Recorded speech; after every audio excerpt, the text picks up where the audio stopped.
«Эхо Москвы» в Уфе и общественная организация «Берзямлек» представляют рубрику «Говорим по-башкирски». Танец. Бейеу.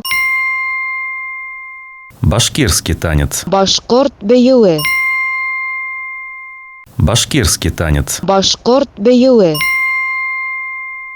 Ради Хабиров пообещал вручить приз за самый красивый башкирский танец. Ради Хабиров иң матур башкорт бейеуэ өсөн бүләк тапшырырга вәгъдә бирде. Ради Хабиров пообещал вручить приз за самый красивый башкирский танец. Ради Хабиров иң матур башкорт бейеуэ өсөн бүләк тапшырырга вәгъдә бирде. «Эхо Москвы» в Уфе и общественная организация «Берзямлек» представляют рубрику «Говорим по-башкирски».